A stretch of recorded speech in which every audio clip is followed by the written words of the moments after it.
Os causos do meu avô. O velho era bom de conversa e adorava ter os netos por perto, que era coisa rara, porque os filhos, depois de adultos, foram saindo um a um daquela pequena cidade de Sal.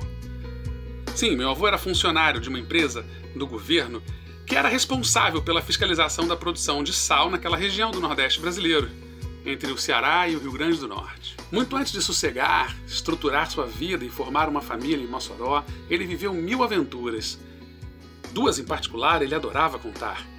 E apesar de eu sempre ficar com a impressão de que ele aumentava um pouco a história cada vez que nos contava, os causos eram tão impactantes para a percepção da criança que éramos, eu e meus primos, que ficávamos extasiados. O ano era 1919. Meu avô, filho de ex-escravizados, alforriados pela abolição da escravatura, e que pelo fato de serem letrados, o que definiu a vida de ambos, conseguiram empregos decentes e conseguiram criar bem o pequeno Joaquim, fazendo com que ele estudasse e crescesse ciente de seu valor. Quincas, como era carinhosamente apelidado pelos vizinhos, antes de se tornar um funcionário público exemplar, viveu aquela que talvez tenha sido a aventura de uma vida. Lá pelos 25 anos, pouco mais, pouco menos, no auge do ciclo da borracha na Amazônia, ele resolveu partir para viver uma experiência que prometia trazer riqueza para milhares de nordestinos que atravessavam o país em busca daquele ouro branco e viscoso. Meu avô foi um deles. Partiu num dia qualquer, numa hora qualquer. Ele sempre mudava as datas, num daqueles caminhões que sequer tinham ainda o nome que ficaria comum com o tempo, pau de arara. Mas em determinado ponto, lá pelo Maranhão, o tal caminhão simplesmente parou, deu meia volta, e quem quisesse que seguisse a pé. A ideia era ir para Manaus, uma cidade quase fictícia, um oásis no meio da selva, na cabeça daqueles nordestinos ávidos pelas delícias proporcionadas pela fortuna que estava por vir. E com meu avô não foi diferente. Quase todos saltaram da carroceria e seguiram rumo ao desconhecido, ao futuro, à realização de todos os sonhos. E durante boa parte da estrada, muitos seguiam juntos, animados, assoviando esperançosos. E durante boa parte da estrada, um ajudava o outro, mas a pé, atravessar o Pará, em uma floresta que estava por vir, era tarefa para bandeirante paulista. Parecia indigesto demais. A maioria acabou desistindo pelo caminho e foi procurar pouso nos poucos vilarejos que surgiam do nada e nos braços das poucas mulheres sozinhas que apareciam como se fossem sereias.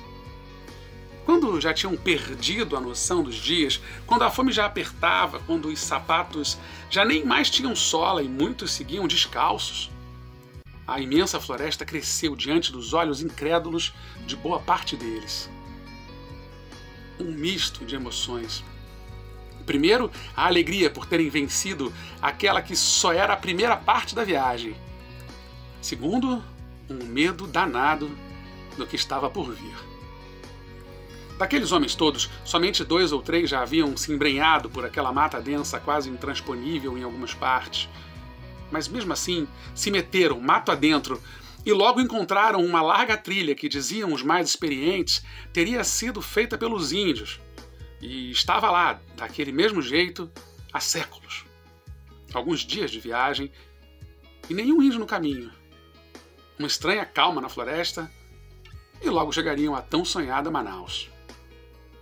Em Manaus, depois de se perder em alguns bares e em algumas pernas, Quincas bateu em retirada pelo rio Amazonas e tomou assento no primeiro barco rumo a Rio Branco, no Acre, que a essa altura já era uma região brasileira, pois quando da descoberta da borracha na região, era parte boliviana.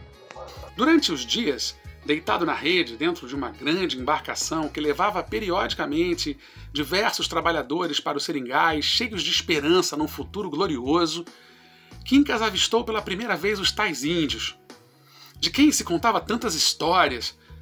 Estavam lá eles, na mata, acompanhando, intrigados, aquele vai e vem de barcos pelo seu rio calmo, enorme e eterno. Chegando a Rio Branco, enviaram ele e outros trabalhadores para uma vila na fronteira com o Amazonas E a rotina era a de qualquer trabalhador em condições inóspitas, exaustiva, uma semi-escravidão.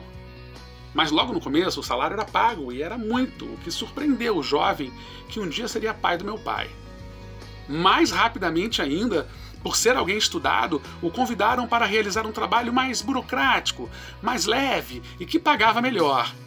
Mas aí veio a falha trágica, ou quase. Enquanto não se decidia, ele passava o dia no meio do mato, fazendo as ranhuras nas árvores bem cedinho para colher a seiva do seringal já no final do dia.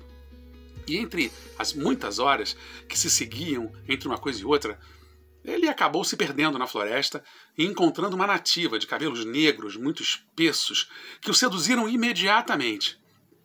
E ela, ao vê-lo, também se encantou e prometeu levá-lo de volta à trilha certa se eles continuassem a se encontrar periodicamente. Claro que isso não ia acabar bem. De encontro em encontro, de escapada em escapada, a moça acabou engravidando. Meu avô, honradamente, foi até o chefe da tribo, o cacique, pedi-la em casamento. Mas lá ele descobriu que as coisas não eram bem assim que funcionavam. Para aquele grupo indígena não havia nenhuma possibilidade de uma união fora da tribo acontecer.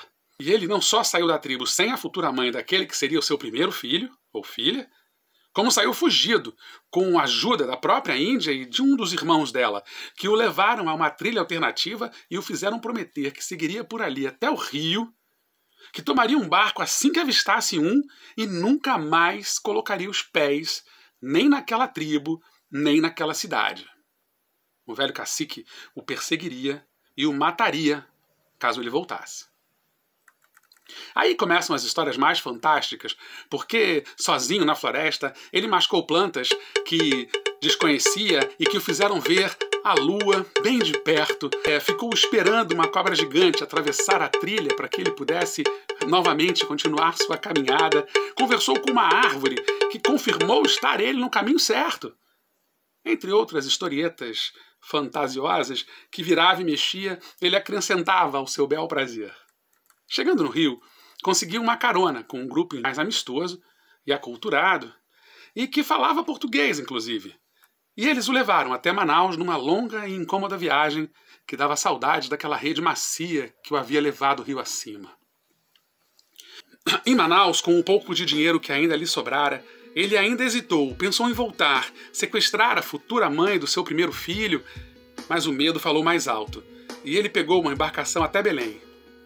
E de Belém seguiu num caminhão até o Maranhão, onde muito provavelmente pegou o mesmo caminhão que o havia deixado pouco mais de um ano antes, naquele ponto ermo, no meio do nada, mas que o levou de volta à sua querida Mossoró, onde anos mais tarde ele lutaria junto com diversos outros homens da cidade contra o famigerado bando de Lampião.